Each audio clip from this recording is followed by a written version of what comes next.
Hi everyone, welcome back to my channel UPSC is Easy. My name is Shreya Rajan. We are going to continue with chapter Expansion and Consolidation of British Power in India और आज हम देखने वाले हैं Anglo Maratha struggle for supremacy. जो book हम refer कर रहे हैं वो है स्पेक्ट्रम। सबसे पहले तो आपको पता होना चाहिए कि जैसे जैसे मुगल एम्पायर जो है वो डिक्लाइन कर रही थी, वन ऑफ देयर स्टॉन्चेस्ट एडवर्सरीज जो है मराठाज, वो पावर में कैसे आए उसकी आज हम बात करने वाले हैं। लार्ज पोर्शन ऑफ एरिया को तो वो कवर ही करते थे कंट्री में, बिसाइड्स उनको ट्रिब्यूट्स भी मिलते थे from areas not directly under the control, right. तो इनडायरेक्टली या डायरेक्टली वो बहुत सारा एरिया कंट्रोल में रख रहे थे। By the middle of 18th century when they were in Lahore, they were thinking of becoming rulers of North India, right? तो उनका अगर आप एम्बिशन भी देखें वो भी काफी स्ट्रांग था, बड़ा था। और मुगल्स के कोर्ट में उन्होंने किंग मेकर का भी काम किया। थर्ड बैटल ऑफ पानीपत की अगर आप बात करें 1761 में, they were defeated by Ahmad Shah Abdali in the third battle of Panipat. ये हम ऑलरेडी कर चुके हैं, जिसकी वजह से उनकी सिचुएशन जो है वो चेंज हो गई। लेकिन उन्होंने रीग्रुप किया, उन्होंने रीगेन की अपनी स्ट्रेंथ और कोशिश की कि दोबारा जो है वो सेम पोजीशन में आ पाए। और आप देखेंगे कि within a decade they achieved a position of power in India, right. तो within a decade they were able to come back on their foot, right. Bajirao one की अगर हम बात करें, बाजीराव वन 1720 से लेके 1740, ग्रेटेस्ट ऑफ ऑल टाइम्स आप बोल सकते हैं पेशवाज में, राइट। उन्होंने कॉन्फेडरेसी स्टार्ट की। तो कॉन्फेडरेसी स्टार्ट करने का जो क्रेडिट है आप बाजीराव वन को देते हो, राइट। उन्होंने कॉन्फेडरेसी स्टार्ट की। क्या थी confederacy? Of prominent Maratha chiefs. ये किस लिए स्टार्ट की गई? क्योंकि रैपिडली एक्सपैंडिंग मराठा पावर था, तो ऑब्वियसली उनको एक कॉन्फेडरेसी स्टार्ट करनी पड़ी जिससे वो मैनेज कर पाए इस पावर को, इस एम्पायर को। ऑल्सो वो चाहते थे कि वो अपीस कर पाए क्षत्रिय सेक्शन लेड बाय सेनापति दबोदी, ठीक है। पेशवास जो है वो ब्राह्मण्स थे और वो अपीस भी करना चाहते थे क्षत्रिय सेक्शन को भी। अगर आप मराठा कॉन्फेडरेसी की बात करें तो under this each prominent family जो है वॉज अंडर अ चीफ, ठीक है। They were assigned a sphere of influence which they were suppose to conquer and rule. तो हर एक जो प्रोमिनेंट फैमिली उसमें एक चीफ था, उनको असाइन किया जाता था एक एरिया ऑफ इन्फ्लुएंस। उनका काम यह था कि इसे कॉन्कर करे और इसे रूल करे, राइट। लेकिन ये सब वो करे in the name of Maratha king Shahu, ठीक है। तो सुप्रीम पावर यहां पर है और हर कोई कॉन्फेडरेसी में जो प्रोमिनेंट फैमिलीज है उनको एक एक एरिया ऑफ इन्फ्लुएंस दिया गया है कि आप उसे रूल करें in the name of Shahu, ठीक है। अगर आप मराठा फैमिलीज जो प्रोमिनेंट हैं, जिनका नाम आपको जरूर जरूर पता होना चाहिए और उनका एरिया भी आपको पता होना चाहिए, प्रीलिम्स में आपसे पूछा जा सकता है मैच द फॉलोइंग के रूप में, वो है सबसे पहले Gaikwads of Baroda. Important, very important, Gaikwads of Baroda, ठीक है। I think it is a part of PYQ, okay. Bhonsles of Nagpur, again part of PYQ। Scindias of Gwalior, PYQ। Holkars of Indore, PYQ। Peshwa of Poona तो आपको पता ही है, ठीक है। क्या आपको याद रखना है? Gaikwads of Baroda, Bhonsles of Nagpur, Holkars of Indore, Scindias of Gwalior and Peshwa of Poona तो आपको पता ही है, राइट। ये जो कॉन्फेडरेसी है ये बाजीराव वन से लेकर माधाराव वन तक बहुत ही कॉर्डियली चली। लेकिन जब थर्ड बैटल ऑफ पानीपत हुआ 1761 में, उससे सब कुछ चेंज हो गया, क्योंकि defeated Panipat and later the death of young Peshwa Madhavrao one in 1772।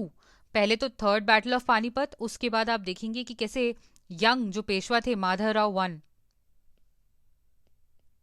उनकी डेथ होती है 1772 में, जिस वजह से जो पेशवास का कंट्रोल है ओवर कॉन्फेडरेसी वो वीक हो जाता है, ठीक है। ऑफ कोर्स जो ये चीफ्स हैं ये कुछ कुछ ओकेजन्स में साथ में यूनाइटेड आए थे अगेंस्ट ब्रिटिशर्स, बट इनके इंटरनल स्क्वॉबल्स जो हैं वो स्टार्ट हो गए थे, इनके बीच में इंटरनल डिफरेंसेस स्टार्ट हो गए थे। तो आप बोल सकते हो बाजीराव 1 से लेकर माधवराव 1 तक, दैट इज 1772 तक, जो पेशवास का कंट्रोल है ओवर कॉन्फेडरेसी वो अच्छा था। उसके बाद इंटरनल स्क्वॉबल्स आपको देखने को मिलेंगे। इंटरनल ऑफ कोर्स जब तक आप यूनाइटेड रहते हो तब तक सब कुछ सही रहता है, लेकिन जब इंटरनल चीजें बुरी होती हैं तो एक थर्ड पार्टी को मौका मिल जाता है कि वो उस चीज का फायदा उठाए। ऑफ कोर्स इंग्लिश की एंट्री इसीलिए ही हो पाई into Maratha politics. Last quarter of 18 century से लेकर फर्स्ट क्वार्टर ऑफ 19 सेंचुरी की अगर आप बात करें तो आप देखेंगे जो मराठाज हैं और जो इंग्लिश हैं वो 3 बार पॉलिटिकल सुप्रीमसी के लिए लड़ते हुए नजर आए। एंड में आप देखेंगे इंग्लिश विक्टोरियस बने, राइट। और इंग्लिश की विक्ट्री ओवर मराठास का सिग्निफिकेंस आप समझ सकते हैं। अगर मराठास खुद में एक बड़े एम्पायर हैं तो अगर उनके ऊपर इंग्लिश विक्ट्री ले पा रहा है तो ऑफकोर्स इंग्लिश अपनी पोजिशन बना पा रहा है इंडिया के ऊपर कंट्रोल करने के लिए, right. Cause of conflict different different है, लेकिन जो कॉमनैलिटी है तीनों जो वॉर्स हुई उसमें आपको देखने को मिलेगा कि डिवाइडेड हाउस ऑफ मराठास,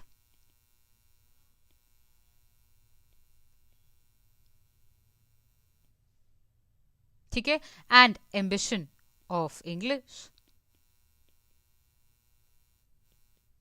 ठीक है। और इंग्लिश को ये डिवाइडेड हाउस ऑफ मराठास जो था इस वजह से मौका मिला कि वो ले पाए पावर, राइट।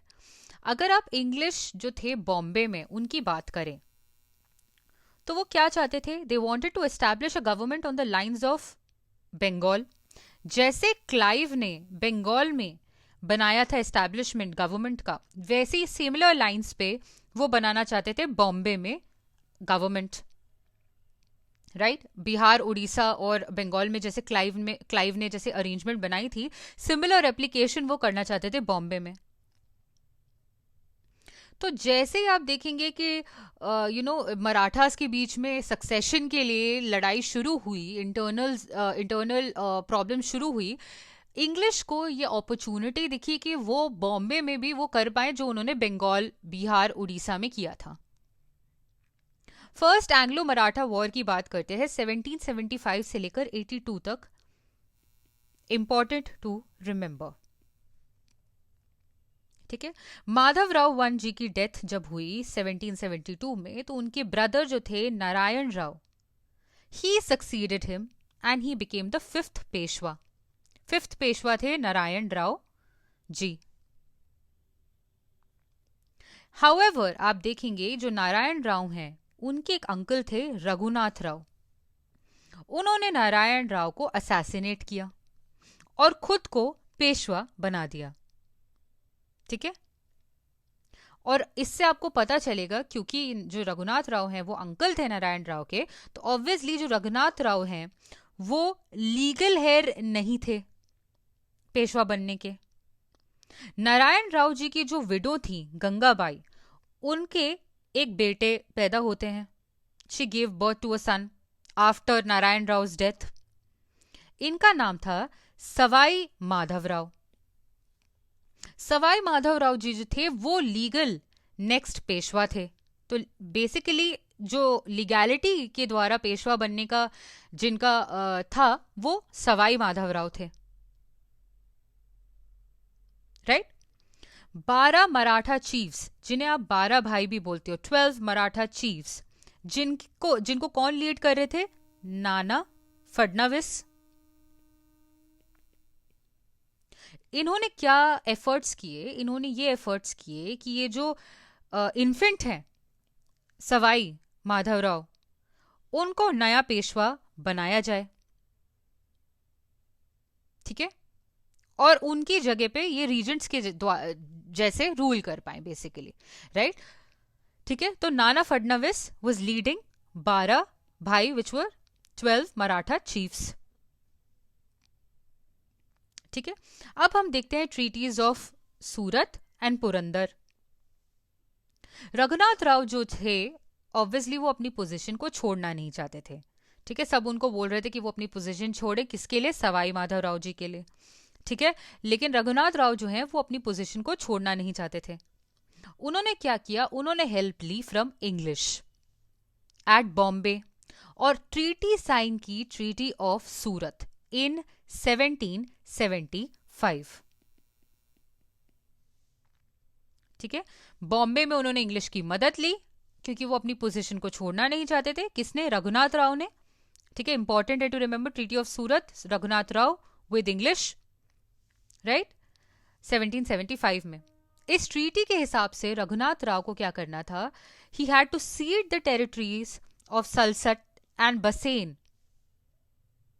ठीक है, सलसट और बसेन की जो उनकी टेरिटरीज है वो उन्हें इंग्लिश को देनी थी, along with a portion of revenues, revenue का एक पोर्शन जो कि सूरत और बारूच डिस्ट्रिक्ट से आ रहा था वो भी उन्हें इंग्लिश को देना था।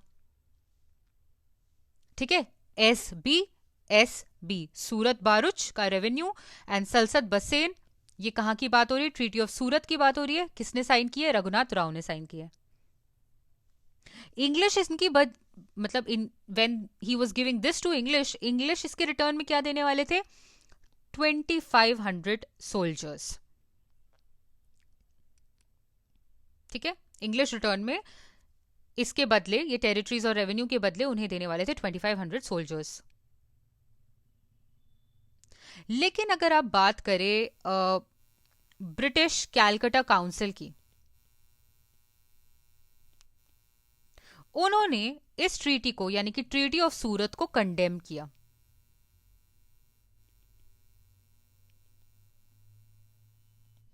ओके, ब्रिटिश कैलकटा काउंसिल जो था उन्होंने ट्रीटी ऑफ सूरत को कंडेम किया और उन्होंने सेंड किया कर्नल अपटन। कहां पर उन्होंने सेंड किया इन्हें, पुणे। कर्नल अपटन को किसने भेजा, आपको पता होना चाहिए, ब्रिटिश कैलकटा काउंसिल ने। क्यों, क्योंकि वो कंडेम कर रहे थे ट्रीटी ऑफ सूरत को। कहां भेजा, पुणे भेजा। क्यों भेजा गया उन्हें, टू अनल क्या करना था, अनलमेंट, ट्रीटी ऑफ सूरत का अनलमेंट करने के लिए कर्नल अपटन को भेजा गया और एक न्यू ट्रीटी साइन की गई जिससे आप बोलते हो ट्रीटी ऑफ पुरंदर 1776 में।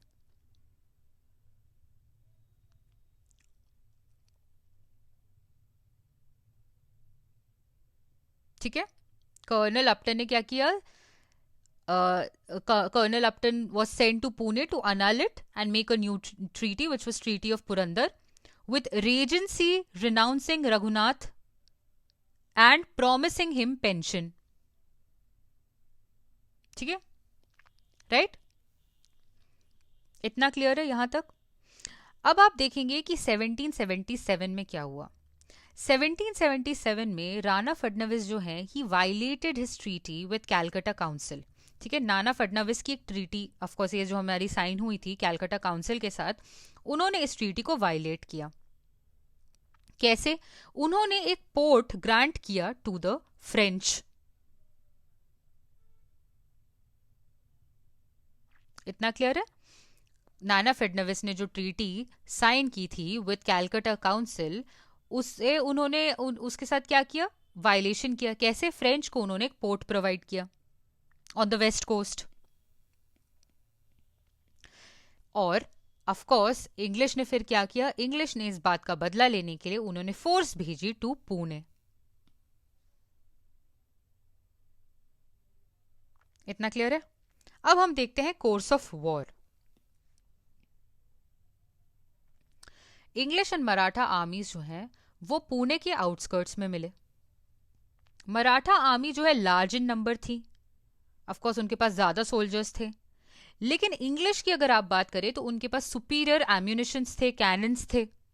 हाउएवर मराठा आर्मी के जो कमांडर थे वो बहुत ही ब्रिलियंट थे। उनके जनरल थे महदजी सिंधिया या महदजी शिंदे।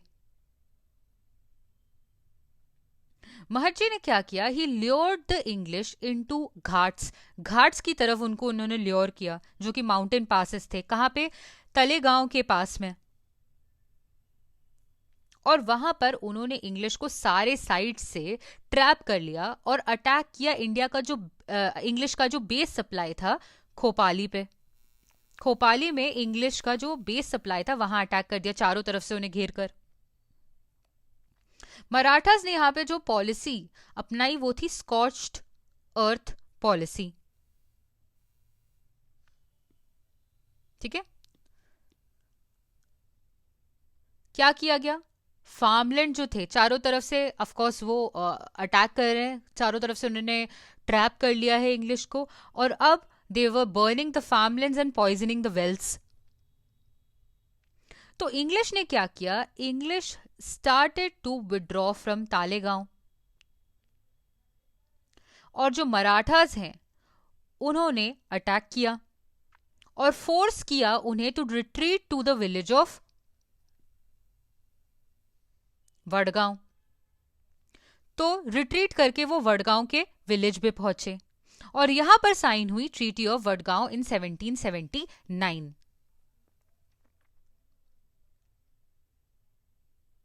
ओके, क्योंकि इंग्लिश आर्मी जो है it was surrounded by Marathas from all and, और ये जो फूड सप्लाई है, वाटर सप्लाई, ये सब कट ऑफ हो गया था, तो इंग्लिश के पास कोई और चारा नहीं था than to sign this treaty. ठीक है, ट्रीटी ऑफ वडगांव जो है उसने फोर्स किया बॉम्बे गवर्नमेंट को to relinquish all territories acquired by English since 1775। तो 1775 से लेकर अभी तक जितनी भी टेरिटरीज एक्वायर कर ली थी इंग्लिश ने, देख रहे हो आप, टेरिटरीज एक्वायर की थी ना इंग्लिश ने, वो सारी टेरिटरीज को रेलिंक्विश करना पड़ा इंग्लिश को थ्रू ट्रीटी ऑफ वडगांव 1779। ठीक है, अब हम देखने वाले हैं ट्रीटी ऑफ सालबाई। ये साइन हुई 1782 में। इसे आप बोल सकते हो end of first phase of struggle. इसके बाद जो है फर्स्ट फेज ऑफ स्ट्रगल जो है वो एंड हो गया, राइट। वॉरेन हेस्टिंग्स इस वक्त गवर्नर जनरल थे, कहाँ के, बंगाल के। उन्होंने ट्रीटी ऑफ वडगांव को रिजेक्ट कर दिया और उन्होंने लार्ज नंबर ऑफ फोर्सेस जो है सेंड की अंडर कर्नल गॉडार्ड और कैप्चर कर लिया अहमदाबाद। कब, फरवरी 1779 में। क्या हो रहा है, वडगांव में ट्रीटी साइन हो चुकी है, ब्रिटिशर्स के पास और कोई चारा नहीं है than to accept this treaty. इसके बाद वॉरेन हेस्टिंग जो कि गवर्नर जनरल ऑफ बंगाल हैं वो एक्सेप्ट नहीं करते हैं ट्रीटी ऑफ वडगांव और सेंड करते हैं लार्ज नंबर ऑफ पीपल। कहाँ सेंड करते हैं, to Vadgaon under colonel, send करते हैं, sorry, to capture Ahmedabad under colonel Goddard. ठीक है, उन्होंने क्या किया, उन्होंने कैप्चर कर लिया अहमदाबाद इन 1779 और बसेन को उन्होंने कैप्चर कर लिया इन 1780। ठीक है, तो यहां पे अहमदाबाद और बसेन को कैप्चर कर लिया गया है बाय कर्नल गोडार्ड। इसके बाद आगे चल के आप देखेंगे कि कैसे कैप्टन पोफम जो है, आई थिंक ये POPHAM होना चाहिए, पोफम जो है कैप्टन, उन्होंने क्या किया, कैप्चर्ड ग्वालियर। ठीक है, यहां से आपको याद रखना क्या क्या है, कर्नल गोडार्ड, अहमदाबाद, बसेन, कैपिटल पोफम, ग्वालियर। ठीक है, इतना क्लियर है। इसके बाद 1781 की अगर आप बात करें तो जनरल कमक जो थे, ही कैप्चर्ड, ही डिफीटेड सिंधियास इन सिपरी। सिंधिया को इन्होंने डिफीट किया, ठीक है, इन सिपरी। तो जो सिंधिया थे उन्होंने प्रपोज की एक नई treaty between Peshwa and English. इस ट्रीटी को आप बोलते हो ट्रीटी ऑफ सलबाई। ठीक है, कब साइन हुई, 1782 में साइन हुई। सबसे पहले इसे रैटिफाई किसने किया, वॉरेन हेस्टिंग्स ने, जून में 1782 में। उसके बाद फेडनाविस ने इसे साइन किया, रैटिफाई किया 1783 में। ये ट्रीटी ने क्या किया, ये ट्रीटी ने गारंटी किया peace between the two sides for 20 years। और ट्रीटी ऑफ सलबाई की अगर आप मेन प्रोविजंस की बात करें तो वो क्या थे, हम देखने की कोशिश करते हैं। सलसट जो था ये अब इंग्लिश के पास रहेगा, इंग्लिश का पोजेशन बन चुका है। ठीक है, ट्रीटी ऑफ पुरंदर के बाद जितनी भी टेरिटरीज एक्वायर कॉन्कर हुई थी including Bassein, that should be restored to Marathas. ठीक है, मराठास के पास बाकी टेरिटरीज चली गई जो कि कॉन्कर हुई थी आफ्टर ट्रीटी ऑफ पुरंदर। ठीक है, गुजरात में फतेह सिंह गायकवाड़ जो हैं, he should remain in possession of territory which he had before the war। Fateh Singh Gaekwad को अपनी जितनी भी टेरिटरीज थी बिफोर वॉर वो दोबारा दी जाए, और वो कंटिन्यू करेंगे to serve the Peshwa as before. इसके अलावा जो इंग्लिश हैं वो कोई भी ऑफर नहीं करेंगे any type of support to Raghunath Rao, और जो पेशवा हैं रघुनाथ राव को मेंटेनेंस अलाउंस देते रहेंगे। ठीक है, हैदर अली जो है he should return all territories taken from English and नवाबोवार coat. ठीक है, पेशवा कोई और यूरोपियंस को सपोर्ट नहीं करेंगे, और इन सब के जो म्यूचुअल गारंटर हैं जो ऑब्जर्व कर रहे हैं टर्म्स ऑफ ट्रीटी वो थे महदजी सिंधिया या महदजी शिंदे। अब हम देखते हैं सेकेंड एंग्लो मराठा वॉर 1803 से लेके 1805 तक। सेकेंड एंग्लो मराठा वॉर जो है उसकी सर्कमस्टांसेस सिमिलरली वैसी थी जैसे कि पहले मराठा वॉर की थी। माधवराव नारायण जो हैं पेशवा, उनकी डेथ के बाद बाजीराव टू जो है जो कि सन ऑफ रघुनाथ राव थे वो पेशवा बनते हैं, और ये एबल पेशवा साबित नहीं होते। सन ऑफ रघुनाथ राव पेशवा बनते हैं और ये एबल पेशवा साबित नहीं हो पाते। ठीक है, नाना फडणवीस जो हैं वो फो थे पेशवा के, उनको सीएम बनाया जाता है। तो यहां पे आपको एक फ्रिक्शन देखने को मिल रहा है, राइट। तो ये जो इंटरनल मैटर्स है, इंटरनल अफेयर्स ऑफ मराठास हैं, इसकी वजह से एक अपॉर्चुनिटी मिलती है इंग्लिश को कि वो दोबारा से इंटरवीन करें। इसके बाद आप देखेंगे डेथ ऑफ नाना फडणवीस हो जाती है इन 1800। इसके बाद ब्रिटिश को एडेड एडवांटेज मिल जाता है। ठीक है, पेशवा जो हैं वो क्या करते हैं, अप्रैल 1 1801 में अपने ही एक्चुअली पेशवा जो है वो यशवंत राव या फिर जसवंत राव के भाई को मर्डर कर देते हैं। ठीक है, कौन थे उनके भाई, होलकर विठूजी, विठूजी। ठीक है, पेशवा ने क्या किया 1801 में, brutally murdered the brother of Jaswant Rao, right, Vithuji, जिसकी वजह से जो जसवंत राव होलकर हैं वो क्या करते हैं, वो अपनी फोर्सेस लाते हैं against combined army of Scindia and Bajirao. तो सिंधिया और बाजीराव के अगेंस्ट वो ऑफ कोर्स अपनी आर्मी लाते हैं। 1802 में आप देखते हैं कि जसवंत जो है वो डिफीट कर देते हैं पेशवा और सिंधियास की आर्मी को। कहां पे, हट्सपर में। कहां पे, ये नियर पूना। और विनायक राव जो कि अमृत राव के बेटे थे उन्हें प्लेस कर देते हैं एज पेशवा। अब ये जो बाजीराव टू थे जो कि पेशवा थे और उनको हराया जसवंत राव ने, वो क्या करते हैं, ही गोज टू बसेन, और बसेन जाके वो साइन कर देते हैं ट्रीटी विद इंग्लिश, जिसे आप बोल रहे हो ट्रीटी ऑफ बसेन 1802। ठीक है, इस 1802 की ट्रीटी बसेन जो है उसमें क्या टर्म्स थे वो देखने की हम कोशिश करते हैं। जो पेशवा है उनको कंपनी की तरफ से एक नेटिव इन्फेंट्री मिलती 6,000 ट्रूप्स की, ठीक है। ये परमानेंटली स्टेशन होने वाली थी in his territory, important to remember.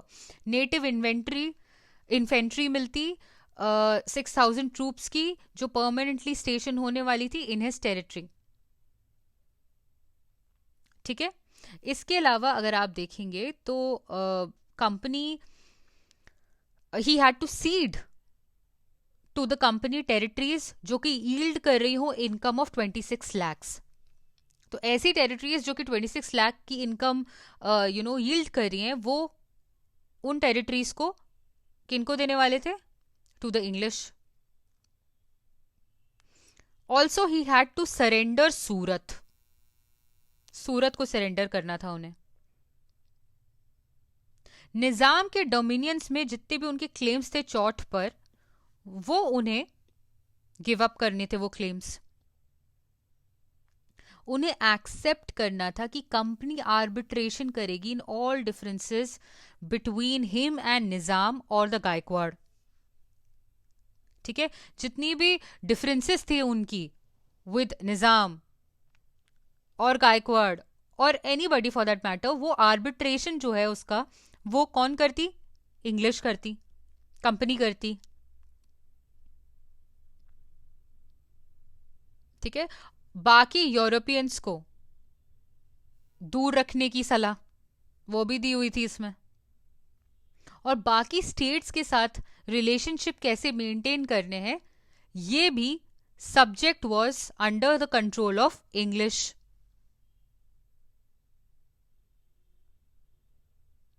ठीक है। अब हम देखते हैं कि ये जो पेशवा ने अब सब्सिडरी अलायंस जो है, सब्सिडरी अलायंस साइन कर लिया है, राइट। इससे क्या होने वाला है? पहले तो जैसे ये साइन होता है, सिंधिया एंड भोसले जो हैं ये अटेम्प्ट करते हैं कि मराठास की इंडिपेंडेंस को बचा पाए, ठीक है। लेकिन इंग्लिश की जो आर्मी है, आपको पता है कि वो जो आर्मी की खास बात थी कि वो वेल ऑर्गेनाइज थी, और इस बार वो थी ऑर्गेनाइज्ड अंडर अर्थर वेलेस्ली। तो इंग्लिश आर्मी जो कि वेल ऑर्गेनाइज थी अर्थर वेलेस्ली के अंडर में, उन्होंने सिंधिया और भोसले की कंबाइंड आर्मी को हरा दिया और सेपरेट सब्सिडरी ट्रीटीज साइन करनी पड़ी उन्हें विद इंग्लिश। इसके अलावा आप देखेंगे 1804 में जसवंत राव होलकर, उन्होंने क्या किया? उन्होंने he made an attempt to form a coalition of Indian rulers, ठीक है। किस लिए? ताकि वो फाइट कर पाए किनके अगेंस्ट? इंग्लिश के अगेंस्ट। लेकिन उनका अटेम्प्ट फेल हो गया, जसवंत राव होलकर का, ठीक है। मराठास जो है वो ऑब्वियसली डिफीट उनका हो गया and they were isolated from one another. Treaties देख लेते हैं इसके बाद कौन सी साइन हुई। जैसे ही भोसले का डिफीट हुआ दिसंबर 1803 में, तो सबसे पहले साइन हुई भोसले के साथ ट्रीटी ऑफ देवगांव, ठीक है। भोसलेस एंड देवगांव ट्रीटी सबसे पहले दिसंबर में 1803 में।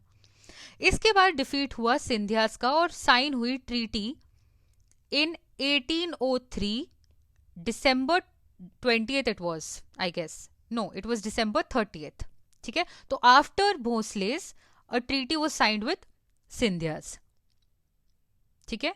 ट्रीटी ऑफ सूरजी अंजनगांव, सूरजी अंजनगांव, ठीक है। I am sorry if the pronunciation is not correct. Surji Anjangaon की ट्रीटी साइन होती है विद सिंधियास।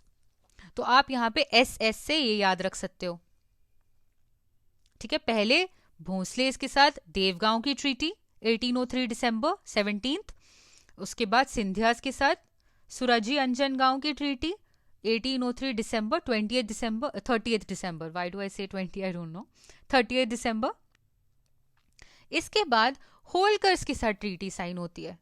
होलकर्स के साथ जो ट्रीटी साइन होती है वो 1806 में साइन होती है। तो ऑब्वियसली ये तो आपको याद ही रहेगा कि ये बाकी ट्रीटीज के बाद में था, क्योंकि ईयर ही चेंज हो रहा है, राइट? तो होलकर्स के साथ साइन होती है ट्रीटी, थर्ड ट्रीटी राजपुर घाट की ट्रीटी साइन होती है विथ होलकर्स। ठीक है, अब हम देखते हैं ये जो सिग्निफिकेंस क्या है ट्रीटी ऑफ बसेन का। जो ट्रीटी ऑफ बसेन साइन हुआ था जिसमें बोला गया था कि जो नेटिव इन्फेंट्री है, जो कि 6,000 ट्रूप्स की एटलीस्ट इन्फेंट्री जो है वो स्टेशन की जाएगी परमानेंटली पेशवा की टेरिटरी में, इससे क्या फर्क पड़ा? एक तो ये ट्रीटी उस पेशवा के साथ साइन की गई थी जो पॉलिटिकल अथॉरिटी जो लैक कर रहा था, उसके पास ये पॉलिटिकल अथॉरिटी थी नहीं, लेकिन फिर भी इंग्लिश को इससे फायदा बहुत ज्यादा हुआ।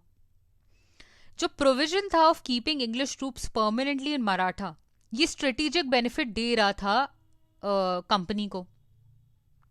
कंपनी के ट्रूप्स ऑलरेडी मैसूर में थे, हैदराबाद में थे, लखनऊ में थे। अगर पूना में भी आ गए ड्यू टू ट्रीटी ऑफ बसेन, तो आप समझ सकते हो कि कंपनी को अब इससे क्या फायदा होने वाला था। ठीक है, ट्रीटी ऑफ बसेन से कंपनी को पूरा इंडिया नहीं मिल गया, लेकिन इंडिया पे राज करने का एक तरह तरीके से उस डायरेक्शन में जाने लग गई कंपनी आफ्टर ट्रीटी ऑफ बसेन। ठीक है, इंपॉर्टेंट देखो ना, मैसूर, हैदराबाद, लखनऊ, अब पुणे, राइट? तो ये मेजर डेवलपमेंट था। ओके